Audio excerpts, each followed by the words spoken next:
Hi everyone, welcome back to my channel. ಹೇಗಿದ್ದೀರಾ ಎಲ್ಲರೂ ಕೂಡ ಚೆನ್ನಾಗಿದ್ದೀರಾ ಅಂತ ಹೇಳಿ ಭಾವಿಸ್ಬಿಟ್ಟು ಇವತ್ತಿನ ಈ ಒಂದು ವ್ಲಾಗ್ನ ನಾನು ಸ್ಟಾರ್ಟ್ ಮಾಡ್ತಾ ಇದ್ದೀನಿ.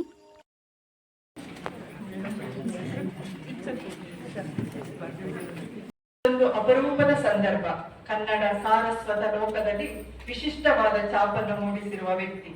ಕನ್ನಡದ ಪ್ರಾಧ್ಯಾಪಕರಾಗಿ ಸಾವಿರಾರು ವಿದ್ಯಾರ್ಥಿಗಳಲ್ಲಿ ಕನ್ನಡದ ಅರಿವಿನ ಹಣತೆ ಬೆಳಗಿನ ಶಕ್ತಿ. ಕನ್ನಡದ ನಾಡು ಕಂಡ ಅತ್ಯುತ್ತಮ ವಾಗ್ಮಿಗಳಲ್ಲಿ ಒಬ್ಬರಾಗಿರುವ ತಮ್ಮ ಆದರ್ಶಮಯ ಬದುಕು ಮತ್ತು ವಿದ್ವತ್ಪೂರ್ಣ ನುಡಿಗಳ ಮೂಲಕ ಕನ್ನಡಿಗರ ಮನಸ್ಸನ್ನು ಮುಟ್ಟಿದ ಮತ್ತು ಹೃದಯವನ್ನು ತಟ್ಟಿದ ಹೆಮ್ಮೆಯ ಕನ್ನಡಿಗ ಪ್ರೊಫೆಸರ್ ಕೃಷ್ಣೇಗೌಡ ಅವರನ್ನು ಅಭಿನಂದಿಸುವ ಸುವರ್ಣ ಅವಕಾಶ ನಮಗೆ ಲಭ್ಯವಾಗಿದೆ. ಶ್ರೀಯುತರು ನಮ್ಮ ಆಹ್ವಾನವನ್ನು ಸ್ವೀಕರಿಸಿ ಕಾರ್ಯಕ್ರಮಕ್ಕೆ ಆಗಮಿಸಿದ್ದಾರೆ. ಅವರ ವಾಗ್ಜರಿಯನ್ನು ಆಹ್ವಾನಿಸಲು ನಾವೆಲ್ಲ ಕಾತುರರಾಗಿದ್ದೇವೆ. ಈ ಕಾರ್ಯಕ್ರಮದ ಅಧ್ಯಕ್ಷತೆಯನ್ನು ವಹಿಸಲಿದ್ದಾರೆ ನಮ್ಮ ಚುಂಚಶೃಂಗ ಮಹಿಳಾ ಒಕ್ಕಲಿಗರ ಸಂಘದ ಅಧ್ಯಕ್ಷರಾದಂತಹ ಶ್ರೀಮತಿ ಭಾರ್ಗವಿ ವಿವೇಕ್ ರವರು. ಅವರನ್ನು ಪ್ರೀತಿಪೂರ್ವಕವಾಗಿ ವೇದಿಕೆಗೆ ಆಹ್ವಾನಿಸುತ್ತಿದ್ದೇವೆ. ಕಾರ್ಯಕ್ರಮದ ಮುಖ್ಯ ಅತಿಥಿಗಳಾಗಿರುವ ಗೌರವಾನ್ವಿತರಾದ ಪ್ರೊಫೆಸರ್ ಕೃಷ್ಣೇಗೌಡರವರನ್ನು ಜೋರಾದ ಚಪ್ಪಾಳೆಯ ಮೂಲಕ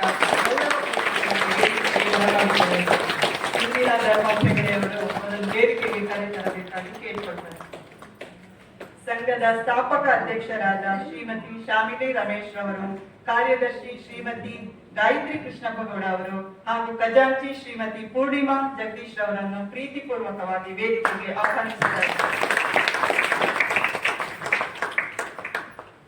ಇದೀಗ ಕಾರ್ಯಕ್ರಮವನ್ನು ದೇವತಾ ಪ್ರಾರ್ಥನೆಯೊಂದಿಗೆ ಆರಂಭಿಸುತ್ತಿದ್ದೇವೆ. ಪ್ರಾರ್ಥನೆಯನ್ನು ನಮ್ಮ ಮುಂದೆ ನಿರ್ದೇಶಕರುಗಳಾದ ನಯನಾ ಸುಧಾಕರ್ ಹಾಗೂ ಲತಾ ಶ್ರೀನಿವಾಸ್ ಅವರು ನಡೆಸಿಕೊಡ್ಬೇಕಾಗಿ ಕೇಳ್ಕೊಳ್ತಾರೆ.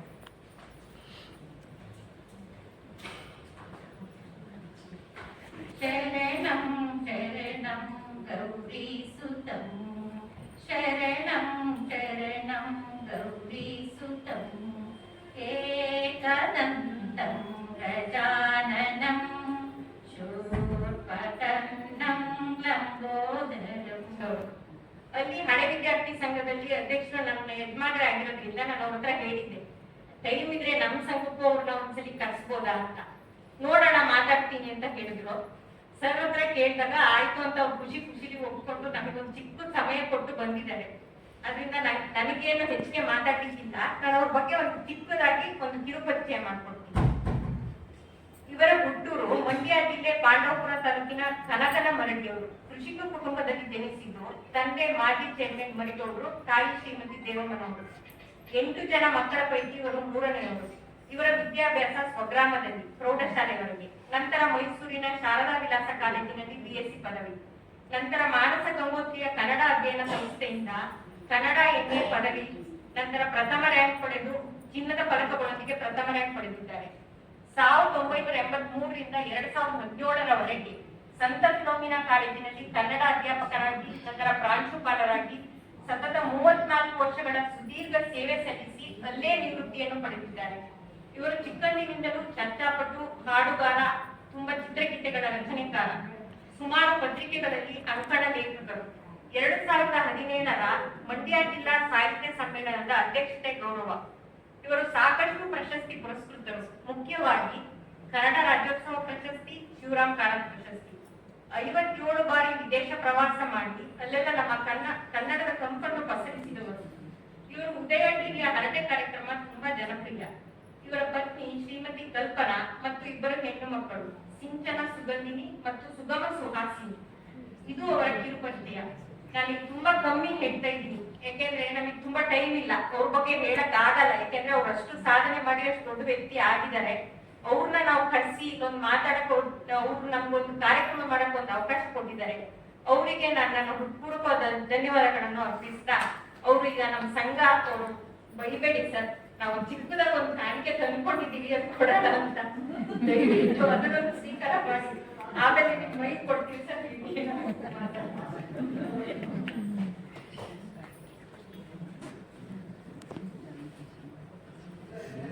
ಭಾರ್ಗವಿ ವಿವೇಕ್ ಅವರಿಗೆ ಧನ್ಯವಾದಗಳು. ಇದೀಗ ಪ್ರೊಫೆಸರ್ ಕೃಷ್ಣೇಗೌಡ ಅವರಿಗೆ ಸನ್ಮಾನ ಕಾರ್ಯಕ್ರಮ.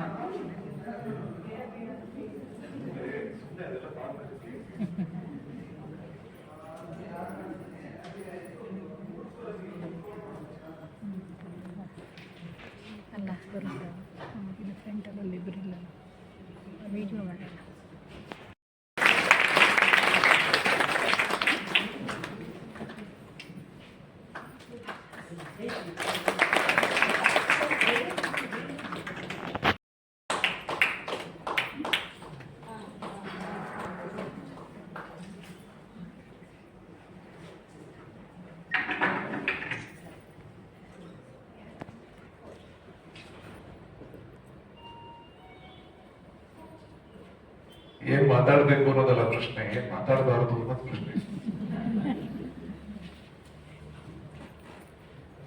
ಇಲ್ಲ, ಎಲ್ಲಿದಾದ್ರೂ ಶುರು ಮಾಡೋಣ, ಏನಾದ್ರೂ ಶುರು ಮಾಡೋಣ.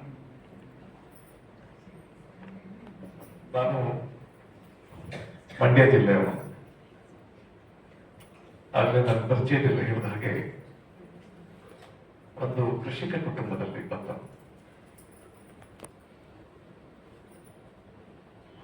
ನಾವೆಲ್ಲ ಚಿಕ್ಕವರಾಗಿದ್ದಾಗ ಹಳ್ಳಿನಲ್ಲಿ ಏನೇನೋ ಅಭಾವಗಳ ನಡುವೆ ಬೆಳೆದವರು ನಾವು. ಎಲ್ಲವೂ ಇದೆ ಅಲ್ಲ, ಏನೇನೋ ಇಲ್ಲ ಅಂತ ಅನ್ಸೋದ. ನೀವು ಗೊತ್ತಿರಬೇಕು, ಅಭಾವದಲ್ಲಿಯೇ ಮನುಷ್ಯನ ಚೈತನ್ಯ ಆಗೋದು, ಸಮೃದ್ಧಿಯಲ್ಲ.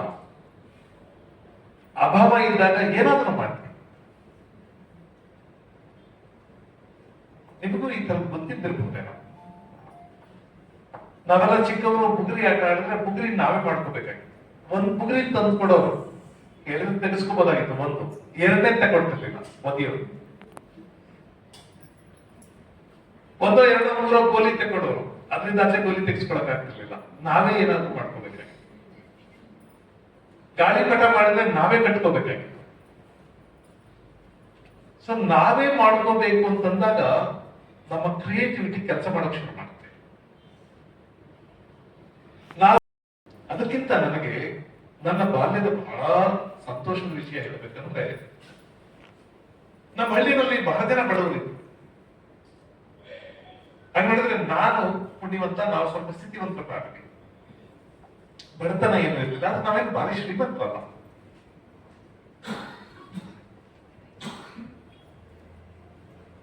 ಹಳ್ಳಿಯಲ್ಲಿ ಕೊರತೆ ಇಲ್ಲ ಅನ್ನೋಂಥ ಫ್ಯಾಮಿಲಿ.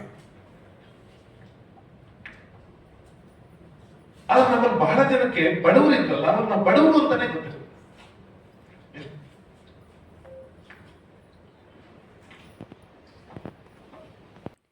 ಹಾಗೆಯೇ ಫೋಟೋಸ್ಗಳನ್ನೆಲ್ಲ ಸ್ವಲ್ಪ ತಗೊಳ್ಳೋಣ ಅಂದ್ಬಿಟ್ಟು ಫೋಟೋಸ್ ತೊಗೊಂಡ್ವಿ. ಯಾಕಂದರೆ ಈ ಒಂದು ಹೋಟೆಲ್ ತುಂಬ ಚೆನ್ನಾಗಿದೆ, ಹಾಗಾಗಿ ಫೋಟೋಸ್ ಎಲ್ಲ ತೊಗೊಳ್ಳೋಣ ಅಂದ್ಬಿಟ್ಟು ಸ್ವಲ್ಪ ತೊಗೊಂಡ್ವಿ.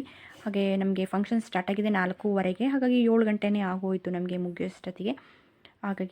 ಹಾಗೆ ಗ್ರೂಪ್ ಫೋಟೋ ಕೂಡ ತೊಗೊಳ್ಳೋಣ ಅಂದ್ಬಿಟ್ಟು ಗ್ರೂಪ್ ಫೋಟೋ ತೊಗೊಂಡು ಹಾಗೆ ಕೆಲವೊಂದು ಸೆಲ್ಫಿಗಳನ್ನೆಲ್ಲ ತೊಗೊಂಡು ಅಲ್ಲಿಂದ ಹೊರಟ್ವಿ. ಈ ಒಂದು ಹೋಟೆಲ್ನ ನೇಮ್ ಬಂದುಬಿಟ್ಟು ಶಾರದಾ ಎಲಿಟ್ ಅಂದ್ಬಿಟ್ಟು, ಇದು ಶೃಂಗೇರಿಯಲ್ಲಿ ಇರುವಂಥದ್ದು. ಹಾಗೆ ಶೃಂಗೇರಿಗೆ ಬರುವಂಥವರು ಒಮ್ಮೆ ಇದನ್ನು ಚೆಕ್ ಮಾಡಿ ನೋಡ್ಬೋದು. ಎಲ್ಲ ರೀತಿಯ ಒಂದು ವ್ಯವಸ್ಥೆಗಳು ಕೂಡ ಇದರಲ್ಲಿದೆ. ನಿಮಗೆ ಪಾರ್ಕಿಂಗ್ ಆಗಿರ್ಬೋದು, ಹಾಗೆ ಹೋಟೆಲ್ಲು ಆಗಿರ್ಬೋದು, ಪ್ರತಿಯೊಂದು ಫುಡ್ಡೆಲ್ಲ ನಮಗೆ ಅಲ್ಲೇ ಸಿಕ್ಕುತ್ತೆ. ಹಾಗೆ ಒಂದು ಚಿಕ್ಕ ಪುಟ್ಟ ಫಂಕ್ಷನ್ ಮಾಡೋವಂಥವರಿಗೂ ಕೂಡ ಈ ಒಂದು ಹೋಟೆಲ್ನಲ್ಲಿ ತುಂಬ ಚೆನ್ನಾಗೇ ಇದೆ. ಹಾಲ್ ನೋಡ್ಬೋದು ನೀವು. ಒಂದು ಫಂಕ್ಷನ್ಗೂ ಕೂಡ ತುಂಬಾ ಚೆನ್ನಾಗಿದೆ. ಬರ್ಡೇ ಫಂಕ್ಷನ್ ಆಗಿರ್ಬೋದು, ಎಂಗೇಜ್ಮೆಂಟ್ ಆಗಿರ್ಬೋದು, ಹಾಗೆ ಇನ್ಯಾವುದೋ ಒಂದು ಚಿಕ್ಕ ಪುಟ್ಟ ಪಾರ್ಟಿಗಳನ್ನ ಮಾಡಲಿಕ್ಕೆ ಎಲ್ಲ ಅಂತೂ ತುಂಬಾ ಚೆನ್ನಾಗಿದೆ ಅಂತಲೇ ಹೇಳ್ಬೋದು. ಹಾಗೆ ವಿಸಿಟ್ ಮಾಡಿ ಒಮ್ಮೆ. ಹಾಗೆ ಈ ಒಂದು ವ್ಲಾಗ್ನ ನಾನು ಇಲ್ಲಿಗೆ ಎಂಡ್ ಮಾಡ್ತಾ ಇದ್ದೀನಿ. ಈ ಒಂದು ವ್ಲಾಗ್ ಏನಾದರೂ ನಿಮಗೆ ಇಷ್ಟ ಆಗಿದ್ದರೆ ಪ್ಲೀಸ್ ಒಂದು ಲೈಕ್ ಮಾಡೋದನ್ನ ಮರಿಬೇಡಿ. ಹಾಗೆ ಫಸ್ಟ್ ಟೈಮ್ ಏನಾದರೂ ನನ್ನ ಚಾನಲ್ನ ನೋಡ್ತಾ ಇದ್ದೀರಾ ಅಥವಾ ಸಬ್ಸ್ಕ್ರೈಬ್ ಮಾಡ್ಕೊಳ್ದೆ ಚಾನಲ್ನ ನೋಡ್ತಾ ಇದ್ದೀರಾ ಅಂತಾದರೆ ಪ್ಲೀಸ್ ಹೋಗ್ಬಿಟ್ಟು ಇವಾಗಲೇ ಸಬ್ಸ್ಕ್ರೈಬ್ ಮಾಡ್ಕೊಳ್ಳಿ. ಹಾಗೆ ನಿಮ್ಮ ಫ್ರೆಂಡ್ಸ್ ಹಾಗೂ ಫ್ಯಾಮಿಲಿಗೆ ಶೇರ್ ಮಾಡಿ.